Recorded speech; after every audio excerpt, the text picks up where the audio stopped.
What's up? Welcome back to another Seats to Streets podcast. I'm your host, JR Horn, and over there we have Brian Gorman. We're so glad you're here, whether you're tuning in on YouTube with us at the brand new, the start of the Seats to Streets Church Coaching YouTube channel, or you're still with us. You're plugging right along, a faithful follower, right through your earbuds, through Apple or Google Podcasts. So glad you're here.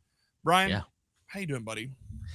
It'll be interesting today because I got like we've said before, we're doing all this in our house, and my wife's not feeling well; she's sick, and so I got two little kids running around. Well, as long as they can, keep themselves preoccupied, we'll be good. We'll see how it works. They know where the knives are, right? Yeah, we got to. I keep them all right down at eye level for them, just in case. Exactly. My kids just got off of COVID quarantine. So here in Kentucky, we're down and based in Louisville. What they've done with the school system here is that if you come within close contact, whatever the parameters they call for close contact to school, you've got to be sent home to quarantine for 10 days. So the unique thing about our family is that we actually just got over COVID about 6 to 8 weeks ago. So we're still in a window of antibody protection, and our kids still have to come home. We even go to the doctor to say, hey, we have to have a negative test, and they have to, they can come back a little early. And the doctor's like, we really don't want to waste the test on you all. I get it. I understand. But I had one kid on COVID quarantine. Then she went back. And then the second kid 3 days later went on COVID quarantine. So I had to go pick him up from school, bring him home.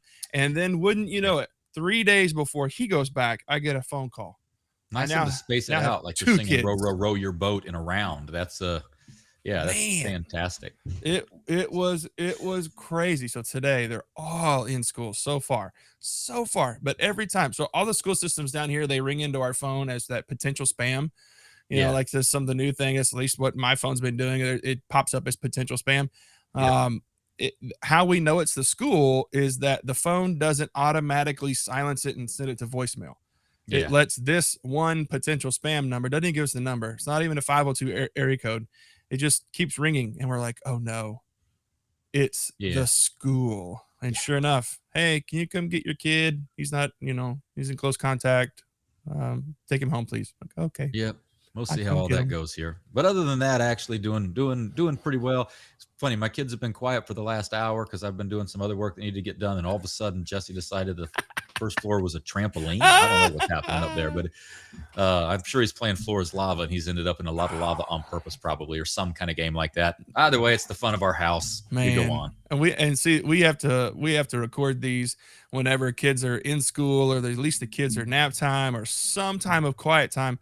Because for me, the front door is right here over my head. This is the front hallway, and also directly connected to the hallway is the first floor bathroom. So we get a ton of noise, which there goes my dogs right now. I don't hear it. So I don't know. Maybe they will online. I don't know. Maybe they will. But I hear two giant pit bulls running around, wrestling upstairs. So hopefully they don't tear each other apart. That would be awful. So yeah.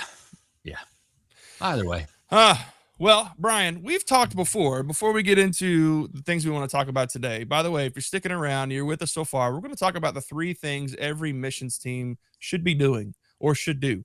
We want to give you the 3 things every missions team should be in the process of doing, whether it's on a regular basis at a meeting or it's at a lifestyle, kind of a posture that this team does. So if you're a church leader or you're a missions team leader, listen up, because we want to give you the 3 things that are going to set you on a path of success for being a disciple-making culture, creating that disciple-making culture at your church. But first, Brian, we've hinted at it.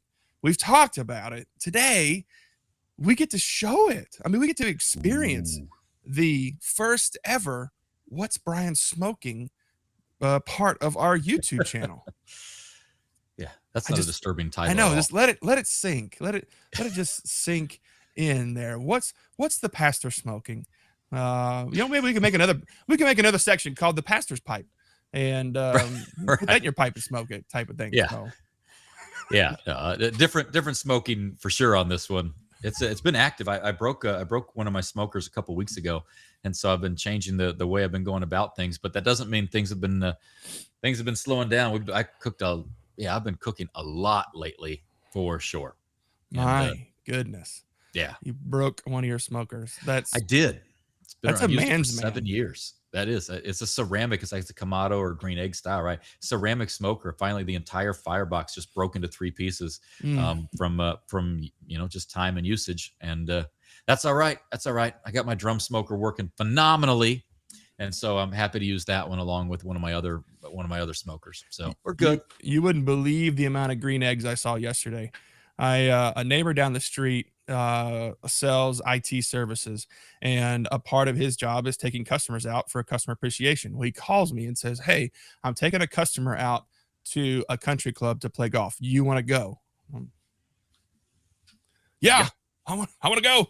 So myself, another neighbor, and the 2 other guys that were his clients, we all went to this private, prestigious country club here in Louisville. To the point where I pulled up, I pulled up in my busted up Jetta, and I'm looking around. I'm seeing Audis, Lexuses. I'm seeing Beamers, brand new, beautiful One of these things is Suburban. not like the other. And I went, oh, maybe I'm coming to sweep the floors or something. So I why don't were there so many green eggs though? Is that what the country club used as their grill? know. I pull up in the parking lot. There's a guy that's waiting for cars to pull in. He drives your cart to you and then leaves you with the cart. We Okay. play, and this is winding itself through a neighborhood. And we're teeing off in people's backyards, and there's Oh, green eggs on every back porch.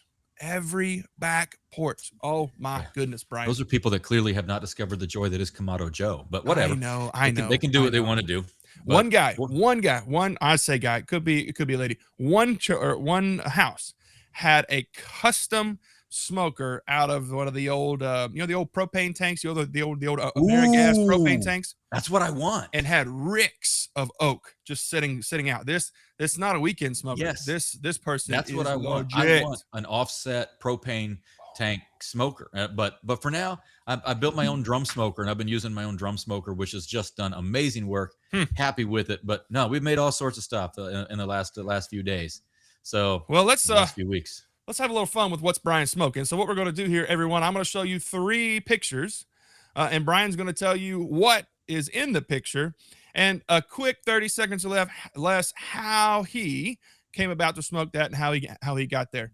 Because it's just kind of fun. Because the last one blew me away. I actually didn't believe that it was Oh, on a yeah. grill or on a smoker, Yeah, and that's I called fantastic. his bluff, and I didn't. I lost. So here you go.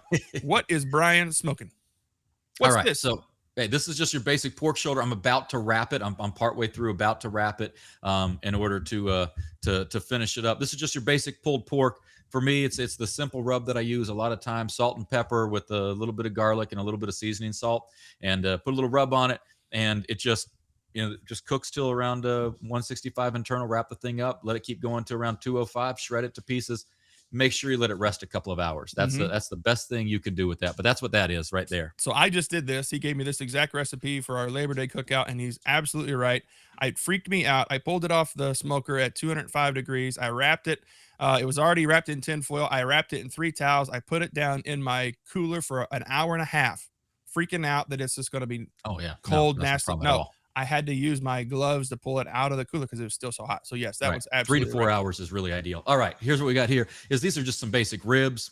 All right, you got the ribs there, no big deal. Which a lot of people talk about that 3-2-1 method of ribs, Mm-hmm. like 3 hours of smoking, 2 hours wrapped, and an hour unwrapped. For me, it's much more of a 4 or 5 hours, just completely unwrapped, and then I wrap in butcher paper for about an hour, Mm. and then there's There's the the kids in karate action going again. on. Hey, Hiya! you. And then I use my barbecue sauce that I make, thin it out with some apple cider vinegar, and then I just kind of use it over the top to create a glaze. Takes about an hour to glaze. But the thing on the other side of there is the sausage. It's my own recipe of sausage. It's a jalapeno, bacon, and cream cheese put in Oh my ground pork, goodness. and then we season it up like that. So basically, makes like a jalapeno popper. And I usually make like a little bit of like a taco, a chorizo type sausage inside of it, and Mm. so it's almost like a jalapeno popper in sausage form. So that's what that is. Somebody And then somebody's drooling on their keyboard right now, yeah, Brian. I just let it mean, smoke till it hits 165. Pull the thing, slice it, and call it a day. oh, oh. All right, here it is. This is the one I swore he was lying to me. but I guess he's telling the truth. This came off his smoker. This is a smoked sweet potato pecan bacon pie. My goodness, man. So yeah, you just take a shell and then you take your sweet potatoes, you parboil them so they're pretty much cooked through. Let them cool down, peel them, mash them, add in the different seasonings, your cinnamons, your nutmegs, your things like that, and then then you cook bacon until it gets crispy. And sorry, that little head going through was one of the kids. And you cook bacon until it's crispy, and then you take the crushed pecans. Put all of that on top of it, throw it back in your smoker, basically cook it for about an hour and a half. And yeah, smoked sweet potato bacon pecan pie. My Best goodness. Thanksgiving ever. Ever. So I don't like pumpkin pie. That's amazing because it's sweet potatoes just a little different than that. But yeah, a lot of cinnamon, sugar, nutmeg, basically. That's insane. Like Yeah. I'm still perplexed. Like I still have a hard time understanding that that piece of art came Yeah. off of a grill. Yeah. One of these days, I'll show you how we make the queso that'll just light your world up. It's awesome. But either way, let's deal with this other stuff today. Let's deal with them like other things, like churchy stuff. Spiritual things. Right. So Brian, I was sitting back and I was thinking, of my conversations with missions teams, and I'm thinking through conversations with pastors, as I go into coach, as we talk about what we're doing, what we're able to help with and guide and equip and resource. There's really three things that kind of stand out that I think most missions teams um, underutilize, or they kind of look over, or they just haven't had the aha moment yet. Yeah. And I want to go over them because I think they're three rudimentary things, that they're three that 99% of our listeners are going to go, oh, I didn't think about that. Mhm. That's actually really good, and I can do that like right now. It's not something that I've got to plan or strategize to create something massive, but it's an easy thing to implement, to go, oh, okay, we need to be doing this for sure. Yeah. So let me go for the first one. The first one, Go for it. I really do think, and this is not, hold on with me. This is kind of rudimentary, but I think our missions teams need to understand their position in the with the call of praying more. Coming out of Matthew 9, when you look at Jesus's conversation with his disciples, he's having this moment where just standing next to each other, and he's telling them, he's like, "Look, these people are helpless and harassed like a sheep like sheep without a shepherd. Pray to the Lord of the harvest to send more harvest workers into the harvest field." I mean, that's our number one call. That's our number one way of making sure we have disciples that are being sent out into the harvest field, is to talk with our dad. I mean, is to have a conversation, is to pray, God, please raise up harvest workers to send to the harvest field. And sometimes those prayers are, God, when my feet are unwilling to move to go into the harvest field, force me into the harvest field as a harvest worker as well. I honestly, Brian, I really do think we've kind of taken on more of the mantle or role of, this is what our team has to do. These are the jobs our team is doing, or the areas we oversee, and we forget that we have to come and stop and start with prayer, or everything that we try to do to build God's kingdom is just going to be a wooden facade that's going to fall down. And what's really key within what you're saying is you're talking about a very specific prayer, which different teams may have different specific things they pray for, but it's important to do that. Within our staff meetings and elders meetings, as an example, we always make sure that there is a time specifically to pray for this 130 to 200,000 people within 20 minutes of our building. And we pray for different things related to them. We pray Mhm. for our interactions with them. We pray for their interactions with us. They pray for the world that they're going through, how they can come to know him, right? We're praying for these things, but there's a very specific focus, rather than just spending time. Hey, we need to spend some time in prayer as a missions team. Finding those very specific things you're going to be in prayer for, praying for God to lead people to have a heart to let other people know who Jesus is, praying for a sense of excitement for what your missionaries are doing, finding out what your missionaries need, but very specific prayers, and following up on what happened in those prayers. Mhm. Right? What's the point of asking someone to do something if you're not going to find out if they did it and get excited when they did? And so, yeah, I agree with you. Prayer is so key, from that component. But a lot of people say prayer. It's the fact that you're talking about a very specific type of prayer that's really Mhm. important there. Yep. Yeah. 100%. Now, the second one, I kind of want to defer to you on this one, and I maybe give a little bit of thoughts at the end. But I think the second one is that a lot of times missions teams fail to, and I don't mean fail as in my goodness, you're getting an F and you got to repeat the third grade or something. I mean just you drop the ball on it. One of the things that I think more missions teams need to understand is there's a need to be in greater conversation and communicate more with their senior pastor or with their overseeing minister. I think that's a great misstep, especially from a missions team to the lead pastor or senior pastor who's ever setting the mission and vision of the church and carrying it out. Speak to us, Brian, as a pastor. What does that do for you when there's a communication drop, or what does it look like to have a need for that communication between you and your missions team? Yeah, if the first thing you're doing is praying specific prayers, and the second thing you're doing is communicating with the senior pastor. And you mentioned a good point. Different churches, different setups.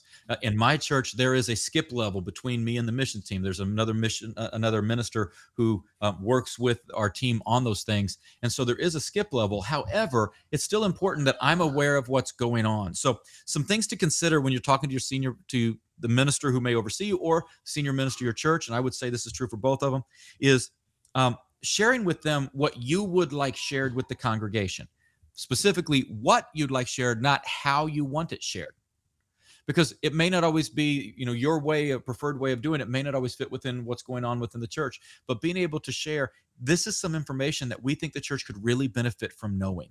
So what needs to be shared, not how, is really valuable for them to know. That way it helps the minister sort of boil down all the information that comes into, oh, this is the Mm-hmm. key, and they Mm-hmm. can be able to focus on that. I would encourage you in that same vein to, if you don't have a chance to meet with your senior minister, or you don't know if that information is making it back, set up an actual appointment to have a direct conversation about what your team is doing. This is not a passing by. This is not a stop by, you see you today. Set up an appointment to be able to talk with them, but some specific things you're going to want to communicate, and communication means back and forth with them, is what's their vision? What's their Mm-hmm. direction? What is their expectations Mm-hmm. from the mission team to them? You may find some passions that you were not fully aware of, Mm-hmm. but they'll get so much more on board with if they find that that's being done. How does the mission team fit into the direction of the church? What does he expect them to be doing to help make those come to fruition? How can we partner together? Oftentimes, it's not uncommon for teams to start doing their thing in their own way. And again, our church, we don't call too many of our organizations ministries. So we don't Right. talk about a missions ministry, because the ministry is the church. Missions is a component of the Mm-hmm. ministry of the church. So we would talk about the team or a program. We have some different titles like that. But knowing, hey, how do we fit into that? Setting up an appointment, giving the minister advanced warning to say, hey, we want to talk about these things. Mm-hmm. Really great. And it's good to make that a regular conversation with either the senior minister or the overseeing minister, to be able to discuss those kind of specifics. And one last thing to make sure is a regular part of the conversation is to understand what's the desired outcome. Mm-hmm. So if you're working and you're in a team at a church that says, man, we would love to see people going out into the mission field, how helpful is that to have that kind of clarity? If you say, no, we really want to help be involved in planting churches, or as we've talked about before, finding some of these key focus areas, finding out how is that aligning with the senior minister. And so setting up a regular time to have those conversations, but give them heads up as to what you're going to need and asking for from them. And make sure you're walking in with real clarity as to what you're asking for from them, with that defined, Mm-hmm. here's what we would like shared. So I'd encourage you. That's a great way to have a really healthy relationship with your senior minister. Yeah, Brian, I see it a lot of times, even missions teams not understanding just the ministerial world, just how does this work, or I've asked this and I haven't heard anything back, and things like that. And I oftentimes have to be able to equate the, to help them understand like what life is like in the role of a pastor, and that this is maybe going through their head, and this is what's going on. Someone said I was at a conference several months ago, and it said something like pastors have to have something like 65 or 68 different proficiencies that they Mm, have to be proficient in some sort of category or function or ability. And the average line worker at a factory only has to be proficient in 7. yeah. So having an understanding of what it is to live a life as a pastor is huge. And so having your missions team in conversation with your senior guy, is a big deal, and Mhm. whoever's overseeing them is a big deal, so they can understand and to know what's going on. So here's a third one. Here's a third one that I see all the time, Brian. I see this all the time, and it's one of the reasons why I'm doing what I'm doing with Seats to Streets and partnering with Team Expansion is creating resources so missions teams can continue to learn and to grow. The third thing I want every missions team to do is to continue to learn and to grow, so you can not only grow your team, but you can grow your impact. Mhm. So, what are books can you read? What are videos that you can watch? What are conferences that you can go to? What are ways that you can continue to learn about your field workers and your partners in the field? But if I had to boil it all down to, I think one of the most needed areas for every team to continue to grow and to learn in is succession planning. How many times have I mean, you and I both have talked to missions teams to say, hey, we don't know how to recruit new members, and then generally the word younger members gets put Mhm. in there Yeah. before the word members. How do we do this? How do we continue to take what we've done, hand that over to a different generation or a different age group, and be excited that they're going to carry out the mission of the church. So Yeah. I would love every missions team as they continue to come on and they continue to branch on and latch onto the Seats the Streets church coaching to reach out and ask, hey, how do we become a missions team that learns how to have a succession plan, so that when not that we're kicking everybody off, but how do we continually give it over to new people to grow our team, to grow our impact, and to grow our knowledge and wisdom of what God's called us to do.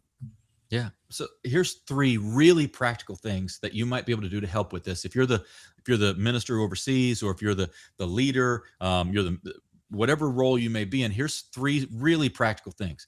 One option is find a blog that Mm-hmm. you think has been really helpful, and make sure that you share that with your team Mm-hmm. each time, and say, hey, at the next meeting, we're going to talk about this post or that post.